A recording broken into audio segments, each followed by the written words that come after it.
एक ऐसा भयानक असुर जिसे भगवान शिव ने अपने त्रिशूल पर हजारों वर्षों तक टांग कर रखा। खून बहता रहा, शरीर कंकाल बन गया, फिर भी वह मरा नहीं। थके महादेव के माथे से पसीना टपका। तब जन्म हुआ एक नए देवता का और उसी क्षण युद्ध का पासा पलट गया।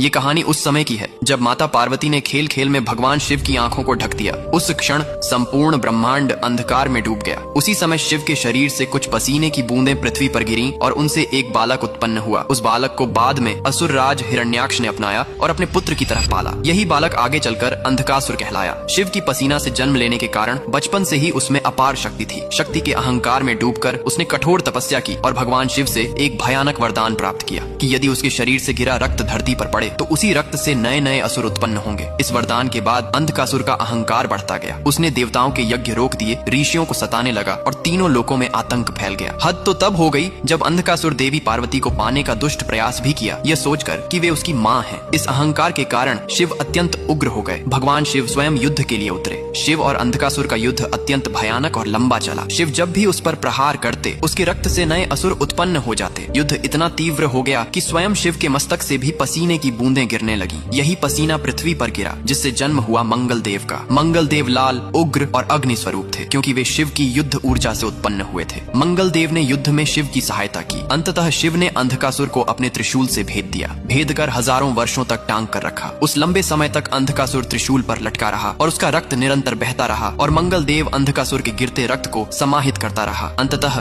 वह इतनी देर तक त्रिशूल पर टिका रहा कि उसका शरीर मांस और रक्त से रिक्त हो गया और वह कंकाल जैसा दिखाई देने लगा। इसी अवस्था में अंधकासुर को अपने अहंकार और पापों का बोध हुआ। उसने भगवान शिव से क्षमा मांगी और पूरी विनम्रता के साथ शिव भक्ति स्वीकार की। उसकी सच्ची पश्चाताप और भक्ति से प्रसन्न होकर भगवान शिव ने उस असुर को नया स्वरूप प्रदान किया और उसे भृंगी के नाम से अपने गणों में स्थान दिया। जहाँ ये युद्ध और मंगल देव का जन्म हुआ वही स्थान आज उज्जैन का क्षेत्र माना जाता है। इसी युद्ध की स्मृति में उज्जैन का मंगलनाथ मंदिर स्थापित हुआ। हर हर महादेव।